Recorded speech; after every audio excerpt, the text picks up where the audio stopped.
All right. It lets you know now. That's so amazing. Mm-hmm. I mean, listen.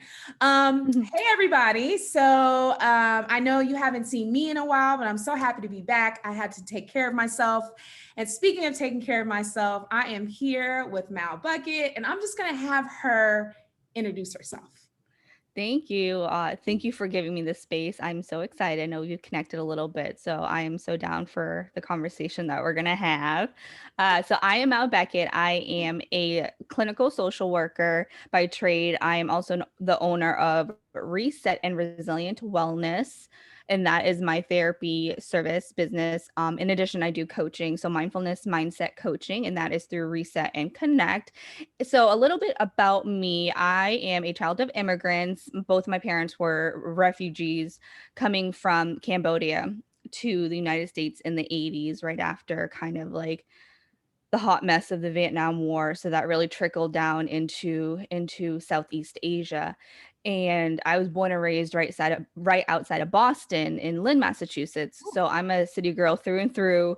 And luckily enough, I was around other Cambodians, children of immigrants. So I really grew up in that bicultural world, but also struggled in that too, right? So mental health was not talked about. Our struggles as children living in America were never really validated because we're like, well, shit, you ain't living in a war torn country. What are you so mad about? Right. It's like I got feelings too. So that really that really lit my fire and like wanting to do some work with our population. So I joined the military, did that thing, used the GI Bill. Uncle Sam paid for my education. Get it how No you live. loans, baby. Yep. So I paid my dues. Hello. Yeah, and now I can give back to the people in the community and really come about it in a way that feels meaningful and just sending that message and empowering our community in a way that will last forever, really. Okay. Okay. And yeah, That's amazing. Thank you for sharing that. thank We you. connected through my friend Marvin, who is a part of the podcast Melanated Social Work. And Yes. I wanted to, it actually, we started because I wanted to talk more about, especially with last month, one being Mental Health Awareness Month, but also Asian American Heritage Month. And it's actually Yes. longer. I think there might be Pacific Island or Pacific Hmm. Islander, but all the people that identify of that group. And we talked a Yep. little bit about, um, what this work means Hmm. to the folks that we serve, the very white spaces that we work in, and then Hmm. really kind of taking care of ourselves, but also calling out bullshit when we see it Yep. Hmm. in those spaces. And one of the things that really stood out to me, um, just based on your work, was liberation oriented mental health care. And I was thinking, like, it's not like, hey, I'm your therapist and I'm a woman of color and I'm an immigrant. No, I want you to be liberated. Why Hmm. liberation oriented, and what does that really mean?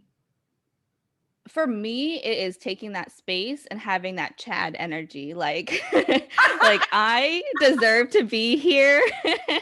And I'm sorry, let me tell you. Because growing up in our culture, right? And I think, and I love Instagram and I love Marvin in the podcast. Like Yeah. I think it was him and maybe a couple other Instagram folks. I was like, oh shit, like I can be a therapist that discloses a little bit to make the client feel more comfortable. Mhm. Because in grad school and in social work, it comes from a very, I mean, first off, acknowledging it comes from a very white um Mhm. supremacist space, because the founder of social work actually turned away brown and black people when she was like, I want to save the world and I want to do I this. wish I was So surprised. I know, right? So Like that's my number eyes one. foamed out, but it was just like, no, you're not surprised, girl. Yeah, no, like put your eyes back in. Because let's be real, like, so this was in like I want to say the 1800s, right? And they didn't teach that shit in school.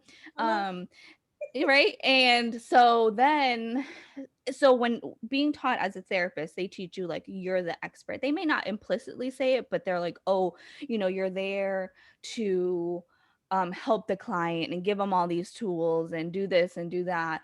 And if they want to know about you, you can't tell them, you can't do this, and not disclosing, especially with people of color and in the culture that's so collective. It's so based on That's who we are. Yeah. community. It's who we are. So for me, it didn't sit right to be like, well, I can't tell you my age.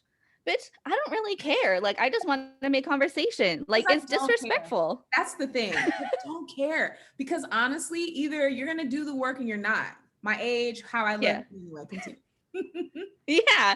So like, so I really like for them to sit there and be like, okay, you have to sit there in a therapeutic space with someone that probably never did therapy before, that has this whole mental health stigma, and they're at the end of their ropes, right? To sit there and be like, okay, well, you can't share anything. You have to be neutral in your political views, and especially if they're dealing with racism and sexism, being discriminated because of their orientation, you have to sit there and be like, well, I can't talk about where I come from. Right. um why are you going to do work with somebody that you don't feel safe with, and you feel like they're the part of the system, right? And Mhm. it was part of the system for so long. So that liberation is so important, because for me it means liberating yourself from colonialism and um from the patriarchy and all these expectations that is put on to you by these oppressive systems, and giving you the voice and the tools, and bucking the system and saying, nope, fuck that, like I deserve to be here. Yeah.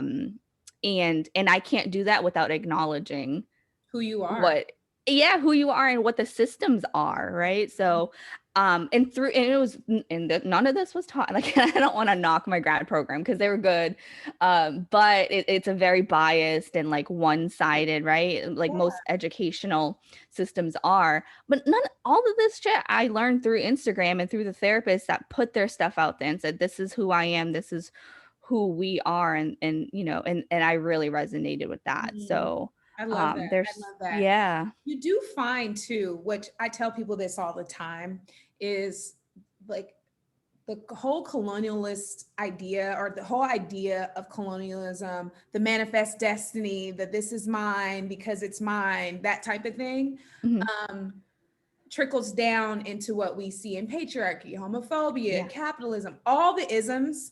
And Mhm. at the heart of all of it, it's silencing. Mhm. And it's that hierarchy, right? So I can be a Yeah. white man, or and be, hey, I'm a white man, but as a person of color, and all the intersections that we also take up, right? So Mhm. you even tapped on intersectionality a little bit already, right? So Mhm. how someone is presenting to the world, are they cis presenting, but they have or and they identify as queer, or maybe you look at them and don't think that, or they're a trans person or whatever. All those things have an effect, I'm sure, even for you being Mhm. in Boston. I have several friends that went to school in Boston, and their experience, and they're people of color, and their experience was just terrible in the Mhm. general public, but in their silos with people that identified and understood their plight, they thrive. But when you Right. have to go into the world, it doesn't work like that. So Right. it's like, how do you speak to an experience that you have no idea about? I can give you some things, right? Yeah. Tools, even in DEI. Uh, we go into those spaces because it is racist, it is Mhm. discriminatory, it is excluding people. And so it's changing the mindset of Right. those people to get them to not be as not be as trash, right? And it doesn't always work, honestly. I mean, it's Right. Right. especially when you're embedded in an organization. I personally enjoy consulting more because I can come in, give you 6 months to a year of my time, Right. and then help you find folks to continue to hold the torch that are not white Right. men, Right. or even white Mhm. women for that matter. I mean, Mhm. but Mhm. can we take these capes off? I'm just, don't even get me on that soapbox, Oh yeah. right? But like I'm there. literally making that shift is about that. And I super identify with that. I mean, I'm very much when people, I feel like it's kind of interesting, right? We accept you. We want you here, but we want to know anything about you. And we don't want any of your views. Like, oh no, honey, don't be changing. And like, let's be real. So I have not been with an agency for longer than a year because by that time I'm like, hey, let's grow this. Let's make these changes that you keep promising. And I call out the bullshit, right? And then they're like always pushing back, like, no, we don't have time. We don't have this. We can't. Well, we gotta make sure we do all the politics that they put up. Yep. To say like, oh, we care. And I actually made this post on LinkedIn today, and I was like, before all the shenanigans and the theatrics start rolling out, let me have you slow your roll. Pride is about human actual beings and not your rainbow Abby and your shirt to match. Right. And that's really it. And then my friend Mahir from Twilio, miss you, love you, was like, yeah. And hopefully they allow people, they're actually, these corporations are amplifying voices and not taking on the armor as if this is their plight. And it's like, because that's what happens. It's theater. And a lot of us are tired of it. And I hear you. I can imagine the stories that I hear. I have the stories that I hear about that social work therapy space, especially folks that are dealing with the general public, like people that are on welfare or have had some kind of run-in with CPS or whatever. Those are the most vulnerable people. Yes. And we are still putting people in those spaces and not even training them to like acknowledge their struggle. Yeah, that's the biggest work that I was doing was advocating for my client to other mental health professionals, to other professionals of like, this is why they're here. And part of that liberation work is decolonizing the client, right? To have them understand that internalized capitalistic views that they have, to internalize the racism, because you see that a lot. Like you see this guilt and shame that the client has, and a lot of the work that I do is peeling those layers of like, it's not you, boo, like it's the fucked up systems around you else, honey. Yes. And that's that liberation piece for me, is calling out those systems that have kept them down, and ways to navigate those systems and empowering them to feel like it's not hopeless. Because like you said, the folks that are in the system and do utilize those systems are so stigmatized that everybody else around them treat them like shit. And I'm like, no, those systems are there for a reason. It's to help you. It's on them to not to figure it out, but like whatever they're projecting on you is not about you. Right. Exactly. Yeah. I was about to go off. No, it's always, there's always something to go off on. It's just because, and it's so awful. Not only because honestly, in our communities, people like that are the police to us.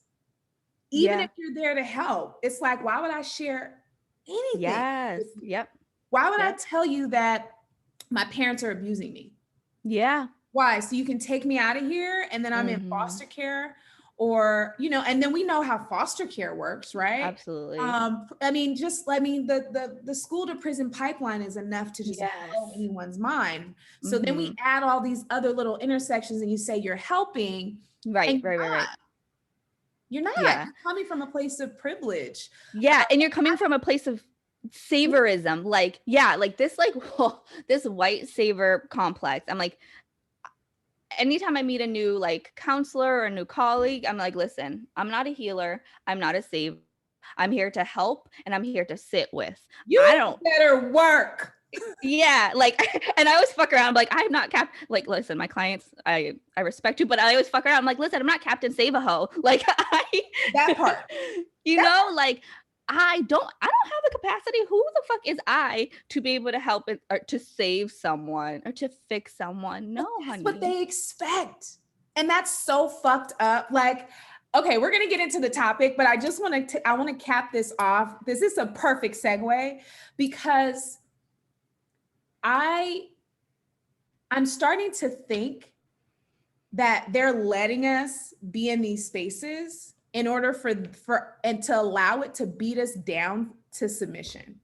Like, I feel like that's what it is. Like, oh yeah, keep doing all the fun stuff. Go to your events, go to your things, have your podcast. That's cool. We ain't really changing that shit though. And it's like a mind fuck for the folks like us who are in these spaces trying to make the changes. Not only with the people that are being affected by the systems, but being affected by the systems, and also the people that we have to report to, that we have to convince. And it's like, hi, I'm a human being. And it's, you get the, well, you're not like them type conversation. Yes. And it's like, fuck you. Like, we do not. Actually, I am. As a matter of fact, I started getting in the habit when people go around like, tell us about yourself. Hi, I'm Andrea Weaver. My pronouns are she, her, hers, and I'm Black as hell. Right? Like, I am, right? And I mean, and there's something to be said about owning that. And I recently have been, and I will share this with you too, transitioning more into that health and wellness space, and wanting to be a part of that, because I think that work does not start and stop at work. And when I go and do research that helped me heal and get better, I don't see anybody that looks like me, that comes from where I come from, the background, nothing. I mean, my entire group of folks, the team that I have, that I'm privileged to have because of healthcare, are all white women. They just so happen to get it. And allow me to be Black as hell and acknowledge it when I'm in the room, and really kind of bring those things together to help me get better and feel better and be more present in my own life. Especially when we get so bogged down with working, like, because this work is important to us. So it fuels us. But at least for me, in my experience, I didn't realize how much it drained me. I mean, it's absolutely. It was killing me. I didn't know, because I felt like it was the grind, and that's what I got to do. And I love this work and I want to see this change. But then when I looked up and was like, I don't think I'm gonna make it. Yeah. It's not sustainable. You know what I mean? It's not sustainable. And so when I went on this journey and having the privilege of even the knowledge that it's okay to feel like you're not gonna make it. To know when to get the support, to know when my tools have run out, is also a privilege. It is. And that's that liberation piece that I'm forever. And that's why I created my Instagram. So it's Mao Buckett _RRW, and it's mental health tips, wellness, like psycho ed. It's stuff that I would tell my clients in therapy, and that's all free. And I'm not the only one that does it. A lot of the therapists provide stuff that they've learned, because the masses deserve to know, right? Because I'm not going to charge you $150 to get that information if you can't afford it. That's a privilege. So, and that's part of that liberation oriented work that I'm trying to do, is rest is productive. Take your motherfucking nap. Your ancestors couldn't nap, so you nap for them. If that's what you need to hear, take your nap. Take it. Right? Take it. Like, no one is dying. Like, it's you are important, but you're not that important, right? And I say that with love. And I say that with love, because capitalism, and even like us being in these spaces, right? They're like, you're so important. Do what you got to do. Take care of these people. Meanwhile, they ain't doing shit. And yes, they're putting 35 hours max, like looking at your numbers, like where your numbers at. Like, bitch, where's your numbers? Shy of 60 hours a week. It's like, is everything okay? Well, right. I would like a nap. Okay. I took a 15-minute nap 4 times a week. Okay. Right? Like, it's like, what? Yeah. So I shared this with you too. I boosted this off of a friend, and it's this book called The Cost of Racism for People of Color. Mm-hmm. And I'm going to read this excerpt that I thought was really interesting and to give everyone context, and then I'll kind of ask my question. Yeah. So social psychologists have long been interested in the perpetrators, historical, ideological, and individual of racist beliefs and behaviors.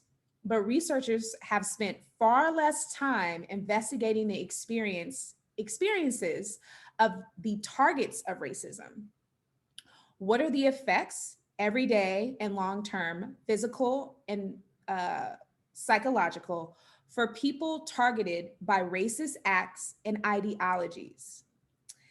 And so that's not necessarily the question, but I thought that that was a really great framework, because when we think about the work that we do, we often don't talk about how we're taking care of ourselves as people also experiencing racism, discrimination, and exclusionary behavior from the very same organizations that we work for. And, which to me is like a clusterfuck of like things to unpack. Yeah. And so I would love to really talk about us, how we're taking care of ourselves, and maybe even just talk about just a couple of things that we've each even experienced, being the people to help usher in these new ideas and these new things, while also being the people that we're really preaching to ourselves, is what I've really come to the realization, that we're really preaching to ourselves. And it started with us, like knowing that there's an issue, having the spaces to be able to get in these rooms and be here. But there is something to be said about the health and wellness of the people like yourself or myself or anyone in these spaces preaching this word, how we're taking care of ourselves as people supporting, but also experiencing that kind of racism. Yeah. Well, I think in regards to that research, that's like the work that's like dealing with racists and the perpetrators, that's still very white centered.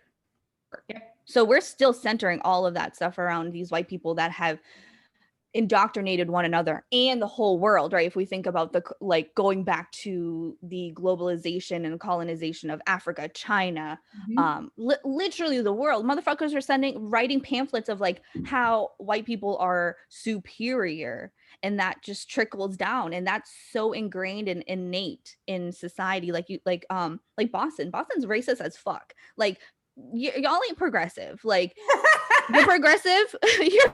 And I love Boston. Like you're progressive because of the brown people and black people that are there. You're welcome, because white folk are racist as fuck in Boston. Hell yeah. You know, like, and your systems are racist. Your policies are racist. Like, so our language. Yeah. It's racist. It's insidious, y'all. Like, I wish we thought, I get why people get so upset about everything's so sensitive. No, it's because we haven't been thoughtful in how and because you're racist as fuck.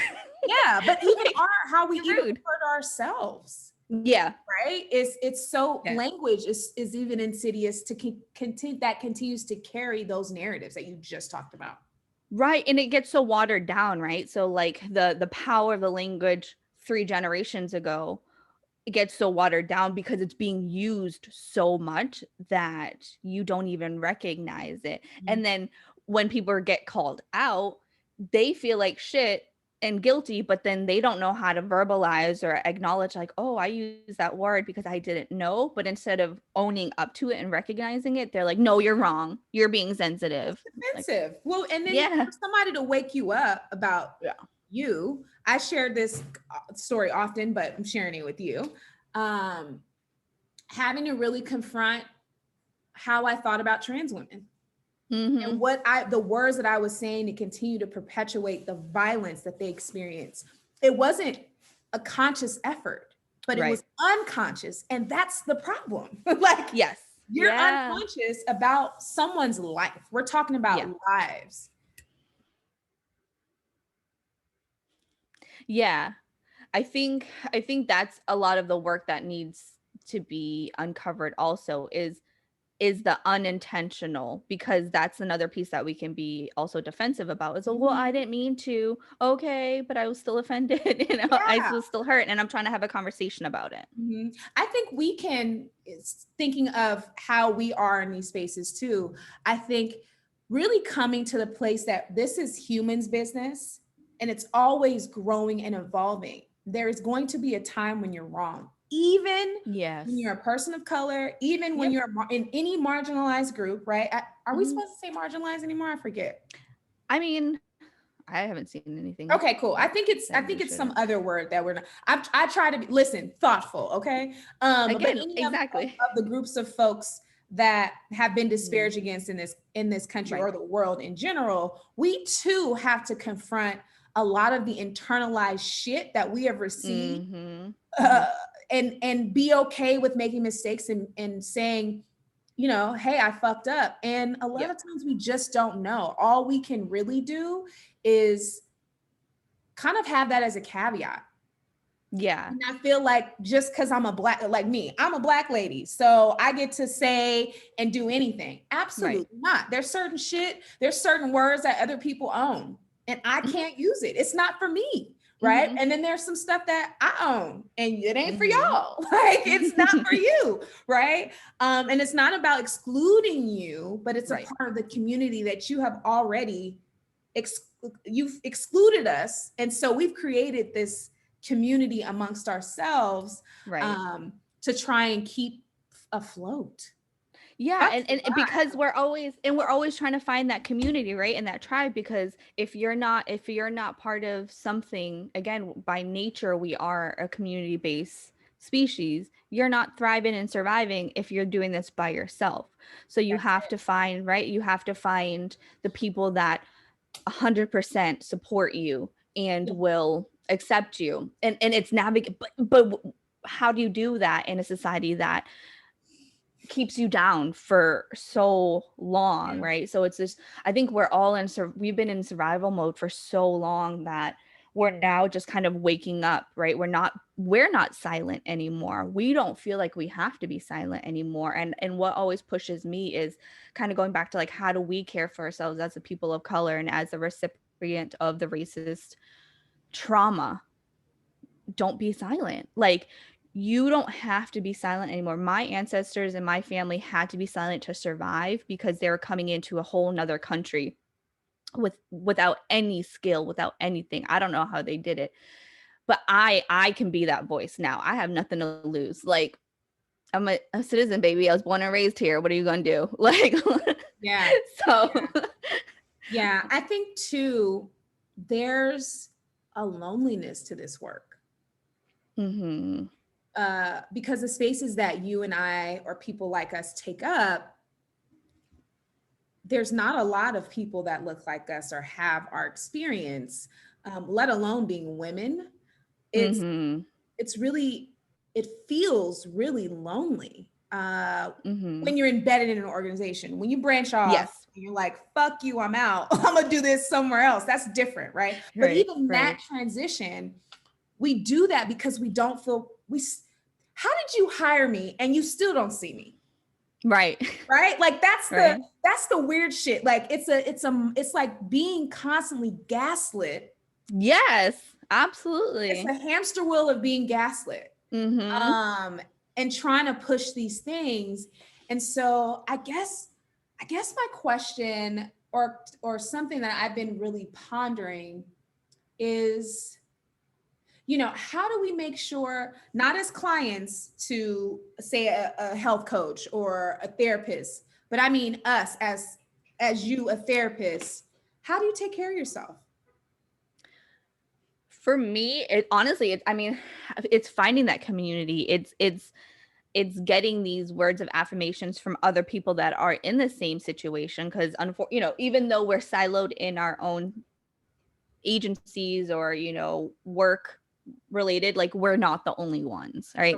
And then hearing about how they navigate, and like, for me, it's so empowering to have this conversation with you, to hear like what's bringing you into this journey, and then other women of color that are also navigating those spaces, that empowers me and just gives me so much more The village, energy. it's the village. Yes, it's Love yes. And then hearing like, oh shit, we're infiltrating that, like, get it. Like I have I also have like a true crime forensic psychology podcast that I do for fun with my Wait, let's pause everything. Do you know how crazy I am about true crime? Stop. I'm not kidding you. Oh my You God. can name any serial killer, any craziness, I know about it. I listen, sorry y'all, give us just 2 seconds. I'm obsessed with true crime. I listen every single day. I watch it on TV. Well, I haven't watched TV recently, but yeah. I listen to it, read it, watch it, follow all the threads. Yes. When they found the Golden State Killer, honey, I thought I was gonna pass out. Like I just Okay, so let me tell you. So I'm half of a duo of the Millennial Therapist Podcast with Mao and Nao. And the reason why I didn't make it like a specific true crime name, because it really fits into like our different identities that we have. Like, yeah, I'm a therapist, but I fucking love true crime and ghosts and shit. And I am a person and I have, you know, these values and these views. So I couldn't pretend to be this like whatever the fuck they wanted us to be in grad school. I was like, that's not me, honey. Like, and I feel like that embodies the millennial breed of therapists and helpers that we see nowadays. And I like that. And that is what keeps me going and keeps me. Yes, I have my days where I'm like, fuck, I'm tired. This sucks. I hate the world. But then I take a nap and then I rest and then I connect with the earth and I, you know, just appreciate what's going on. And I take that fight day by day. But true crime also gets me going. So this podcast is, so we incorporate forensic psychology and we talk about certain diagnoses and what have led them to be who they are. Because the pattern that I have noticed before even going into grad school studying mental health and psychology was that like a lot of these serial killers had really fucked up childhoods, right? Not a justification, and it's not excusing their behaviors, but it helps me understand like at what point could have that been preventable. Like at what point was that a kid crying out for help, and what systems failed them to lead. So we are just wrapping up season 1, but we covered the BTK killer, Dennis Rader. He's fucking gnarly. Who else? Jodi Arias. We just did a 3-part series on Casey Anthony, and it's just me like raging the whole time about her, just talking shit. Good old Jodi Arias is such a common person in our society. And that's what's scary about that case for me anyway. And you see those behaviors in men and women, but when women do it gets like, I mean. So for me though, I don't play devil's advocate or anything, but I talk about like, you know, yes, Jodi ended up being the perpetrator and the killer, right? But Travis was also very abusive too.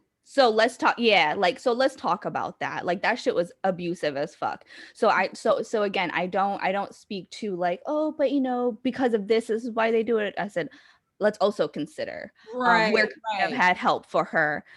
Casey Anthony though, I probably lost a few listeners and got my first 2-star review because of it.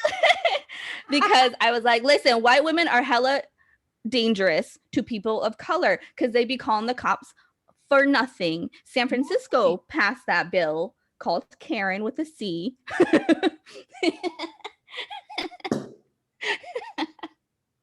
And I don't think people like that, so whatever, we don't care, right? Because that's what she did. Oh, okay, no more true crime, but I will be listening, sis. You ain't said shit. I love true crime. Any podcast I listen to so many. I wish I could show you my phone right now. But also there was not enough Black and brown podcasters There's about true none. crime. I don't know any Black women that do true crime. No. So you got to listen to, so there are two Black men. I don't know their like professional background, but they're a true crime podcast called the Affirmative Podcast. I want to say Affirmative Murder or Affirmative Podcast, but they're dope. They talk a lot about social justice, and they cover deaths of Black and brown victims. I wish I so there again, liberation, you know, social justice, social work. Like, let's call out, let's stop. And we try not to talk about like just the white crimes and the white victims and white, because that's not what's just happening. And then because we also have to talk about like just how much race plays into those things too, and just the unfair justice system. Like with Casey Anthony, I talk a little bit about pretty privilege because the jury in her defense was like, hey man, she's so little. Like, bitch, her daughter was 2 years old. Like, it don't take a lot. And just the evidence was so piled. Parents' house. Like, can we just leave it right there? She could have left the baby at her parents' house. You knew that you did not, your parents were begging you to drop the baby off. There's voicemails, we've heard them, like, drop the baby off, honey. If you want to disappear to the abyss, go ahead. Yeah, goodbye. But, like, what? I don't know her. Okay. This is just me. We listen, not today, but another day. Don't even. I'm gonna just be WhatsApping you, like, girl, did you see this? Because yes, please. I will. I love it. So one of the things that I pulled from what you said, just talking about how you take care of yourself, right? And I think there's something that I think we don't talk about enough is our intersections of who we are. We're not a monolith. We don't live in a vacuum. And as women of color, we have all these like extra things that we like to do. And we're not, sometimes we don't allow ourselves to even experience them enough.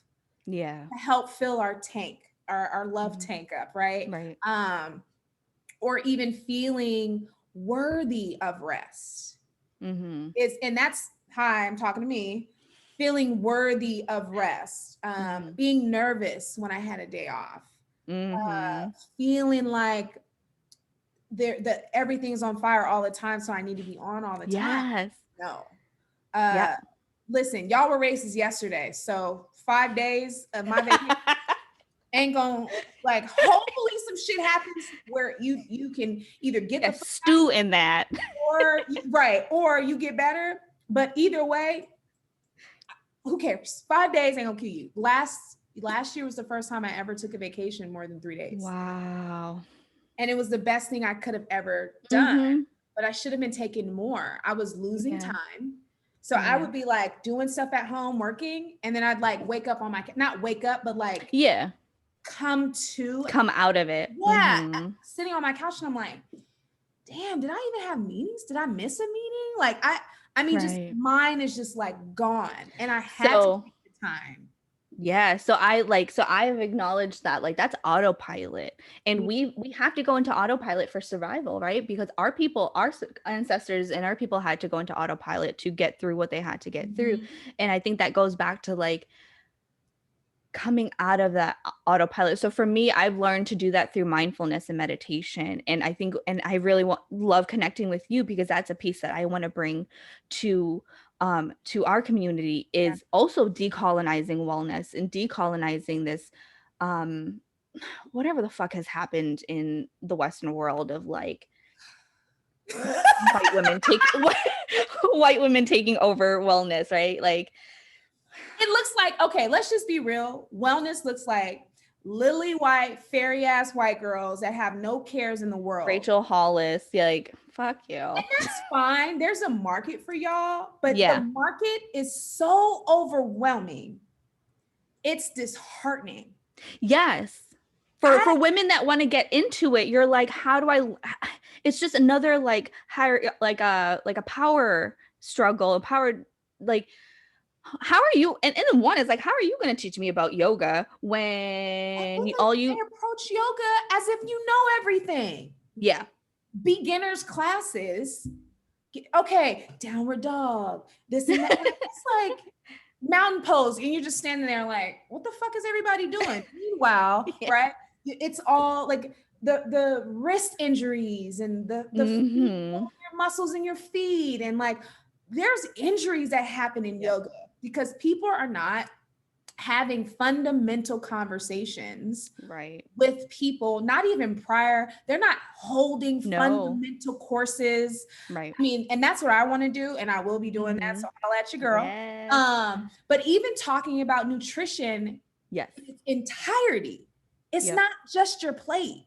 It's not the way you. I'm a slim person, honey. I was not well 6 months ago.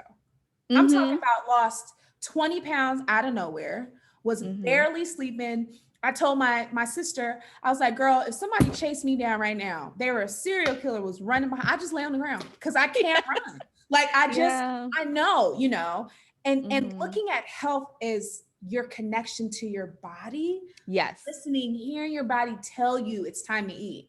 It's time, like getting out, like you said, that autopilot that has protected us. We don't have to live there though, right? It's important. It's a part of us. But that's not all we are. Like, let's turn it off.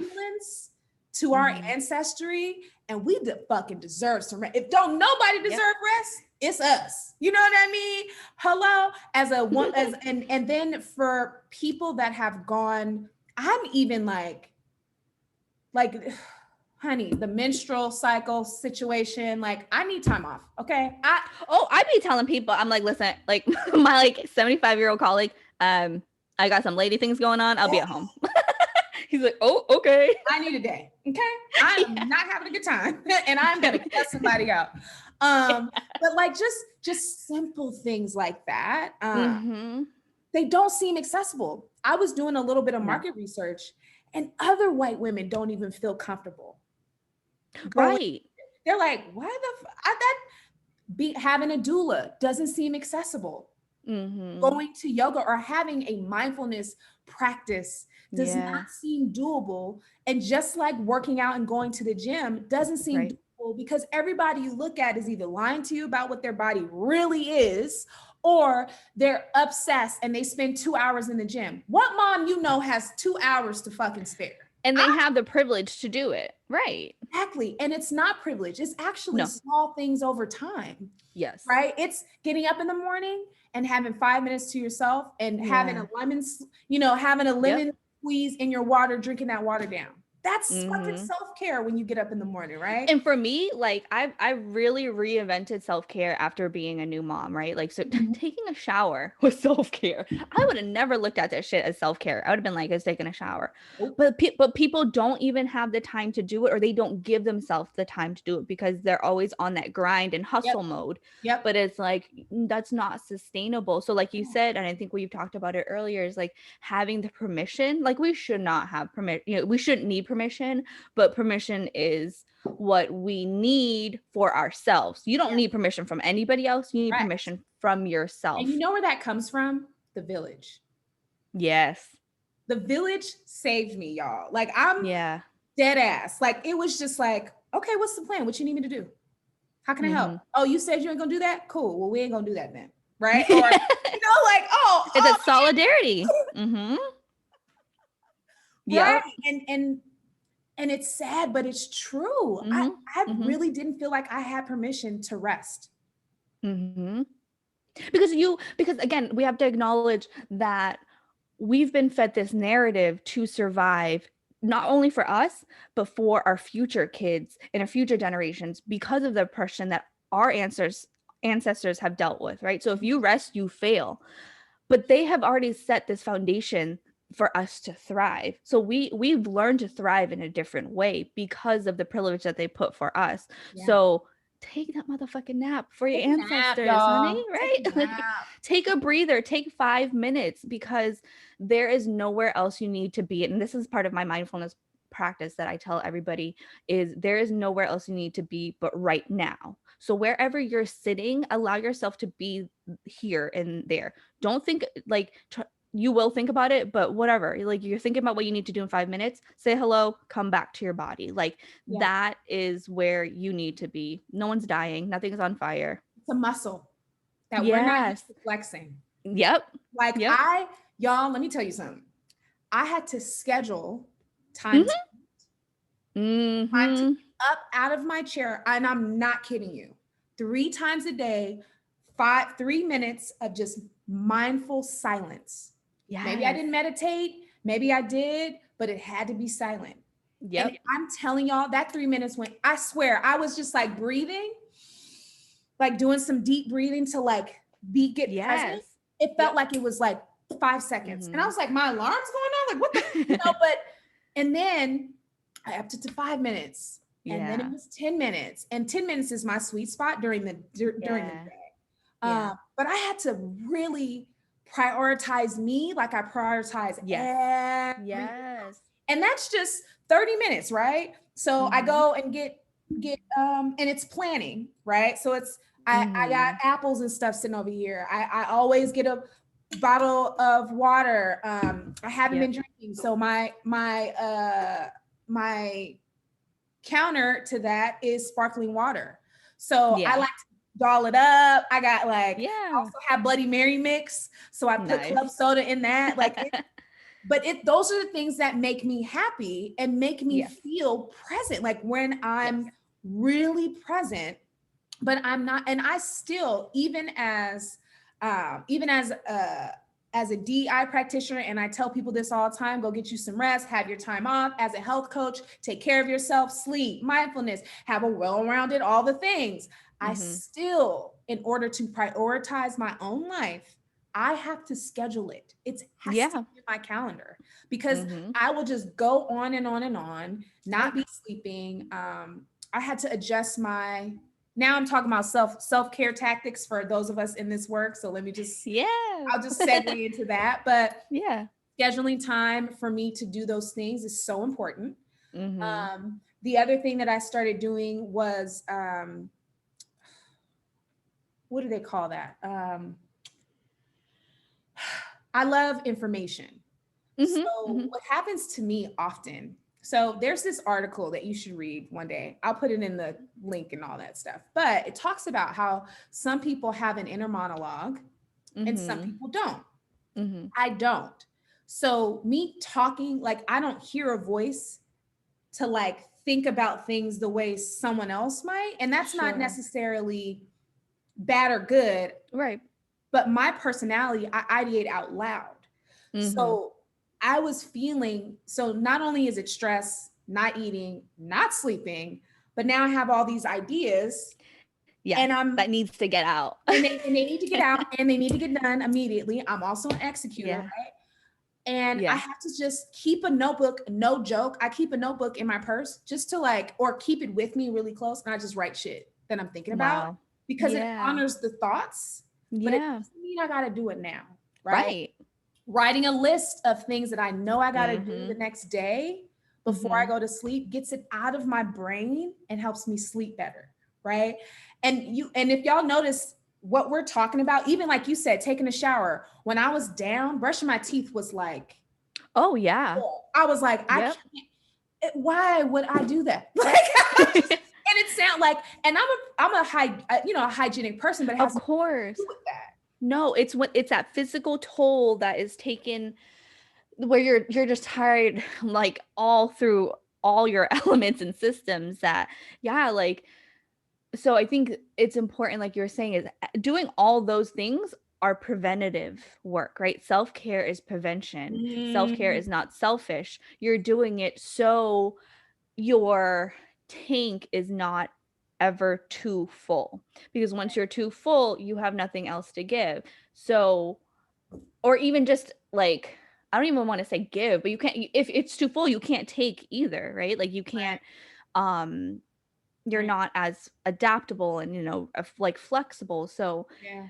Oh, having those shit. When you're things like empty, every you yes, can't do you're anything. on fuels. I'll say that all the time. I'm running on fuels. Like I need to gas up and fill my tank with things that make me feel whole and grounded. Mhm. And I think that permission and that care and that just those language to give to the community is so important because we don't know what we don't know, right? So you want to Oh, like you are so you're always just seeing the self care that's perpetuated by these elitist health wellness people, and you're like, I'm not gonna fucking do yoga, like that's weird, my body doesn't twist that way, or I can't do these spa dates. And it's like, no, self-care is so different for everyone, So and it'll different. be different for you every single day, right? Like Yeah. setting boundaries. I do a lot of work with my clients setting boundaries, especially working with like familial conflict, because you have these different generations, right? So you have this generation that is now trying to heal from the trauma that was,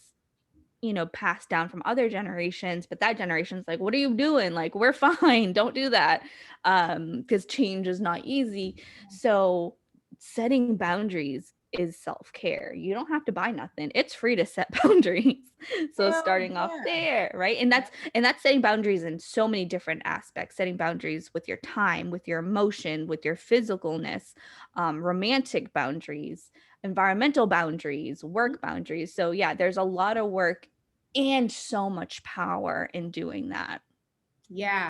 I tell my clients this all the time. There's so much power in choice. When you Yeah. take away your own choice, Yes. now you're helpless. Fuck everybody else Mhm. giving you choices. When you don't know the power of choice yourself, Mhm. which Mhm. again, we're talking about muscles that you have to flex. These are not, this isn't, that's another thing too, like practicing self care, your health journey, you're getting better, healthy. It looks different for everybody. Even in yoga, everybody's bodies Mhm. don't do the same thing, Right. or I'm sorry, they don't look the same doing the Yeah. same things, but the Right. results are the same, right? Or they can Mhm. be the same, I should say. Right. Mindfulness for me may look different for you, but Mhm. it's still mindfulness. It's still Yes. important, right? What's at Yeah. the heart of it? And I think as a society and as a way to keep people in line, we've gotten used to like, we've got to all be the same. No, Yeah. differences don't make us, but not, differences don't cause harm. It's when Right. we're not different. Now Right. someone's lying to themselves about themselves. And what I found coming out of that space for me, even as privileged as I am to having gone to therapy forever, Mhm. having all those good things to help me realize that I needed some help, it Yeah. still doesn't take away from the fact that I still didn't feel like I had permission to rest. It Right. still doesn't take away from me feeling awkward going to yoga because I was the only person there and I had real ass questions like, excuse me, bitch, my body, I don't know what this is. Okay? My wrist hurt. And then come to Yeah. find out on my own research, doing downward dog, it's in your fingers and knuckles and Mhm. not your damn Mhm. wrist. And I'm like, Mhm. oh, now I can get into that pose better, right? But Right. they don't give space. They don't allow No. space for you to do that. And there are some folks I've been finding on Instagram where, but Yeah. they're mostly women of color, like, hey Yep. girl, here's this pose, Yeah. this thing. And I'm like, where were y'all at? Like, Mhm. but Mhm. I have to search them down. It's not, Yes. and it's not their fault. It really No. is this ecosystem that's like Yes. white presenting is right. And it's like, absolutely Yes. And there's so much gatekeeping in it, right? Like in the social work, therapy, and even wellness, it's like, oh, but you have to be certified in this. It's to protect this, and that. Okay, then why are you paying? Why are you charging $1,000 for it? Get the fuck out of here. That's not And protected. no, you're not protecting. And also, you made that up. You took, yeah. So there's a modality that works, right? Whatever. It's been around for a while. But homegirl is like this, like, um lauded like professional therapist, and she created this thing to work with borderline personalities. A lot of it is mindfulness based, that is based on Buddhism mindfulness. They Congratulations. love to Like, appropriate, honey. yeah, like, I mean, just and it's there's like all these mindfulness centers, like, okay, cool, it's been brought to the Western front, blah blah blah, but and it had to take a white person to make it popular. But like one of the most famous like mindfulness teachers you'll hear is, his name is John Kabat-Zinn. He's that old ass white dude. You don't hear, like, Dalai Lama isn't like there's a, what's his name, Thich Thich Nhat, and he's amazing Buddhist monk globally, but you don't really hear about him over here because he's a Vietnamese monk. Like, yeah. I yeah, mean, so it's I've just never heard of him. gatekeeping. Yeah, he's phenomenal. I love he has a lot of books, a lot of I recordings. might know it when I see Yeah, it. yeah, yeah. I It's don't think THICH, and then I want to say it's THTNAT.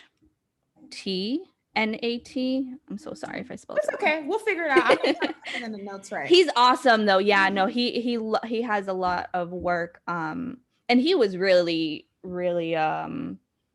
I think he like politically he was like jailed and all that stuff for his teachings and stuff. But yeah, look, but again, you don't hear about him. You hear about all these other. So again, like that gatekeeping is so strong in the wellness. Yeah. It makes me really, and I'm having to unpack that for myself because sometimes I do feel like, damn, well, maybe I should like go back to school and like do all this work. And then I'm reading all this stuff, and a lot of it intersects with the stuff I was already doing. Like, why? Why? I don't need to listen. If I need to prescribe you medication, I'm in the wrong profession, right? However, I can be your cheerleader. I can be your support. Yeah. I can be here to support you. I can give you a kind word. I can let you know that you're not alone without being anything other than a human fucking being.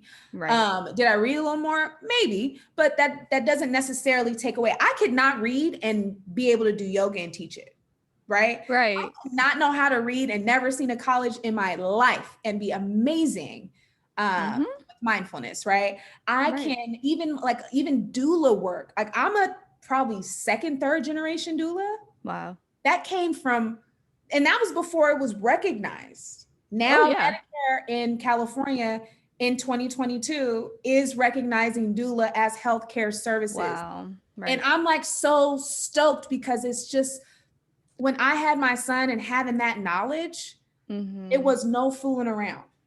And I wasn't the one that was like, hey, I don't want any medication. I was actually like, give me all the meds, but I'm gonna need y'all to like pay attention. And my pain tolerance and my medication tolerance is really high. So I wasn't like passed out or anything. So I could still feel my body and and knew my birth plan. I had my sister with me. My son's dad was there. I just had this group of people making sure that my wishes were being met. Yes. And I knew how to speak up for myself because of that generational knowledge, not only passed down, but the universe supported me like, go sis, you got this. Push that big ass baby out. Go. It's that and feeling empowered. And again, choice. It is power in choice. I cannot tell y'all how much power is in those kind of choices and really taking care of yourself. But like you said, that gatekeeping takes it away. And now as I'm venturing more into the health and wellness space myself, with the focus for women of color, I'll take all women, but women of color specifically, we need to know that there's more to this than what they just keep giving us. Yes. Yeah. And that you are worthy of it too, right? Like, yes, that you are worthy of it. You don't have to hit any marks to be able to do it. You don't have to look like nothing. You don't have to come from any socioeconomic, like you are worthy, you are innate. Like, and that is another thing that like comes from this capitalistic like hustle mindset, is that you have to earn rest. And I never thought of it that way, but it's right. Like, I'm like, oh, I'm gonna do 5 things and then I'll rest. It's like, no, bitch, write rest on there if you have to. I really just got to the place where I'm actually sleeping. Wow. And I don't remember sleeping. I'm an early person anyway. Yeah. But 5 hours, I'm good. Yeah. 4 hours, oof. But that was where I was at, 4 to 5 hours. Now I'm more 6 to 7, which is suiting me much more well. I'm having less of those times where I'm losing time during the day. Yeah. Or it just feels like a blackout. It's not even like autopilot. It's just like, boop, and then it's just like, wait, what? And that's also a trauma response for me anyway. Yeah. Trauma response. And when you're not sleeping, y'all, I used to think when white people used to have like, oh, they're going into some center because of sleep deprivation, I used to be like, shit. No, that shit is real, y'all. Yes. that sleep deprivation is real. Uh-huh. Fuck. It'll kill Yep. you. Yep. Like, Absolutely. and that's why like we have to start talking about and using better language when we talk about the ways we can take care of ourselves. Because some of us may need medication for certain things, and that's okay. But that should not be your only source. Even with like children that have ADHD and they're taking medication, it's important to have some respite so they have tools. They can't stay on that shit for forever. No. Like, they have to have the tools and Right. routine, to really make sure that they're being successful. And I feel like it's helpful for us, if nothing else, to have a routine, especially those of us in this work and doing this work. We have to have a routine of self-care. Yes. Sit down, write it down, take a day, take a Sunday, write down where your self-care is going to land during the week. For real. Yeah. And what that looks like. And what that, so, cause you can't, if you're tired as hell, you're not gonna be like, what's gonna make me feel better when you're in a state of like panic, when you're in a state of like, I hate the world. No, like you have to have it. I don't say you have to have it, but it is so helpful to have it, like you said, laid out, because you're not going to wrap up your parachute when you're about to jump on the plane. Like, no, it ain't going to work that way. Great. I love terrible. Yeah. And I really like that, because I was like, you're going to die. If you're going to die, sis. That shit is not about to propel you up. Don't do it. But it's that important. That self-care is that important, because you are going to die. Like, I don't want to be like hella grim, but it is. It's going to grind you down. Yeah. Like, you have to take care of yourself, because you are worthy of it and you deserve to be here. Like, you're not here to put food on the table for some fucking CEO person. No, you're here to live your life, take care of yourself, and experience it. Like, it's not worth it. Yeah. And I just want to reiterate, like, the idea of self-care is what you make it. I like to have a lot of things going on, but being is more important than doing. And if I can't live in my human beingness, and then exchange it for being busy, I'm not even as productive as I could be. No, right? And I don't feel good doing it. So now what am I giving you? If I got an attitude because I ain't ate, because that's happens to me often. Oh yeah. I'll not eat until 2 p.m. And then I look up, I'm irritated. I can barely see. I got migraines and like, I'm like, I don't know what today is. And it's like, girl, had you have just done one thing. Oh, there's a book called The Compound Effect. Ooh. And it's kind of, there's another book like it called The One Thing. People talk about that too. I like The Compound Effect, but The One Thing is a good one too. But it talks about success principles. It's small things over time. It's not, let's get all this shit. That's why fad diets don't work, right? And there's research that actually proves in order for you to actually form a habit, or especially if you're getting rid of a habit and forming a new one, it takes like 66, 67 days. It's not that 21 day shit. And that's consistency, right? And also having the resilience to know if you slip up, that does not give you permission to just say, to give up. Hell, no. It means, okay, tomorrow's a new day. Or, hey, the next hour is different. I'm going to just make sure that my next scheduled time to meditate, I'm going to hit that bitch, right? Yeah. And it's like, okay, cool. And really getting used to congratulating yourself. Yeah. And so those small things over time, like I started out with just getting up and drinking water in the morning. That was the only thing I did for like 2 or 3 weeks. Yeah. And then it was like, okay, well, now in the morning, get your glass of water, but now fill this up. Yeah. That way you're drinking this, right? I had to trick myself to drink more water. So I bought bottles of water and I just put them everywhere that I'm at. And so as I look up, oh, okay, it's time to drink, right? And it sounds silly, but it was so helpful, right? Yeah. And then it was like, okay, well, you need to make sure you eat in the morning. So what are you going to have available so that you can have that shit available? Because right. You know, as soon as you open your phone, right?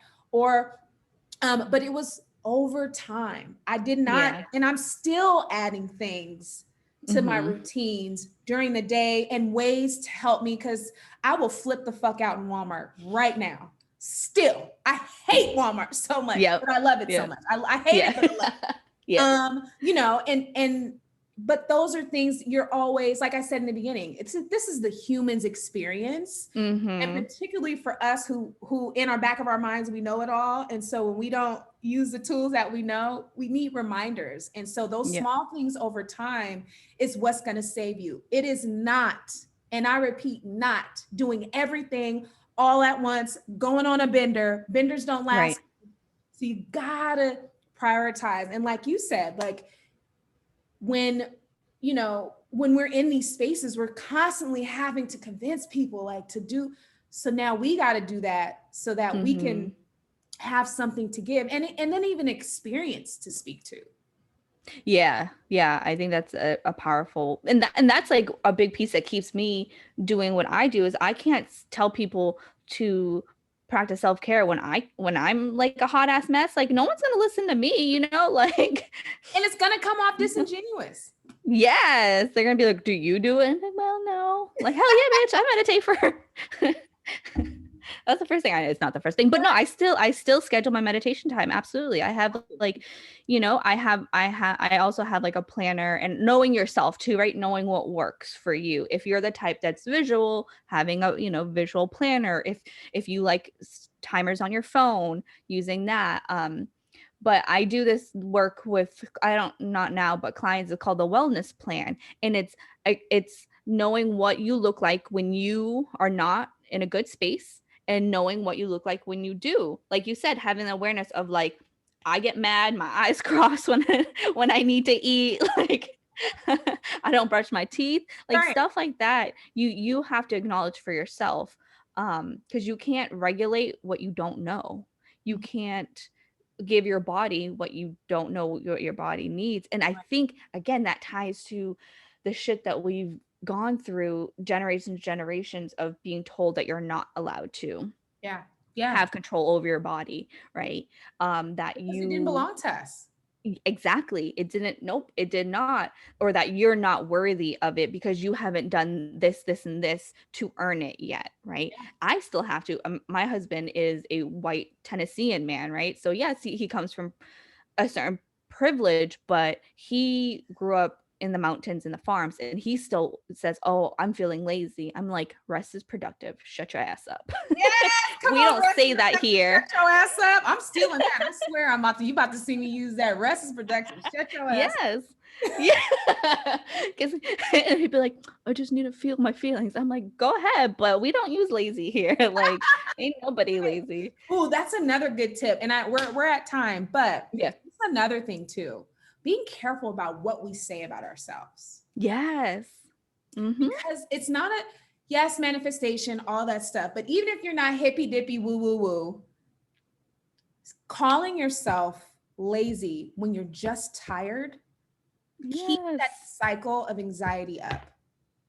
And the abuse, that self-abuse and internalized abuse. Absolutely. You're not lazy. You're tired. You've done worked. And just a funny, quick anecdote. I was tired. And one day something happened at work and I was like, you know what? I quit. That's the first time I've ever done that. Like, I stay and make sure. Now, I don't stay a long time if things are crazy. Yeah. I will go to a new job. But this is the first time that I took that leap of faith and I start betting on me. Yeah. I have something to offer, but I can't offer it here. This is not a place for me. Wasn't that people were mean to me or treated me terrible, but this wasn't where I felt impactful. The things that were important to me were not being met. And so that was the like, oh, hey girl, that's it. You got to do something else. But that came from work and flexing those muscles of self-care. Me quitting was self-care. It was self-care. And I'm not advocating y'all quit your jobs today. That's not what I'm saying. Right. Not at all. Please make sure your bills paid. But if you need to entertain that idea, right, and make a plan for it, that's self-care. Acknowledging that you're better than that space and that you deserve better. Yeah. Absolutely. Or that you have choices. Just want something else. Yes. Go try it out. What's the worst that happened? You got to go get another job. That's the worst that could happen. So yeah. Well, this has been so much fun. Thank you for hanging out with me. Where can people find you? Give them all your stuff. All right. So yes, you can find me on Instagram. So I have two. I have my mental health focused one, which is Mao Buckett _ RRW. And then we have MT Podcast with Mao and Nao. And that's our podcast where we put information about our episodes and stuff like that. And then you can find us on Spotify and Apple and all the other platforms. At the Millennial Therapists Podcast with Mao and Nao, and that's true crime. We actually do a lot of ghost, paranormal, and conspiracy stuff Oh God. because, again, like, Stuff stresses me like, out. because Oh, I actually have a really fun episode about the Ouija board that you should listen to. But I'm gonna. it's fun. So we of course always trickle in humor because us being millennials and so inappropriate. So it's But not life as is serious serious. enough. You gotta fucking laugh. Yes, Laughter is exactly. also self-care, y'all. Please Hell laugh. yes. Yep. And so I'm there at the podcast, and I think, oh, and then if you want to check out my website for therapy, so I work with Massachusetts and Hawaii clients for therapy, and then I do mindfulness coaching, Reiki coaching also. So I'm at resetandresilientwellness.com. Yeah. Wow, for hanging out with me. I cannot wait to chat with you again and listen Yes. to you on the true crime podcast that you have You with gotta your let me girl. So know. I'm like, woo, excited. That is a wrap for us, y'all. We want to respect time. Y'all know I will go over on time at any point. So thank you so much for joining us. I'm so glad to be back. I'm so glad to be doing this work again. We are resilient. We are here to stay. And God damn it, y'all can choke if you don't like it. Yes. Amazing. Now, how do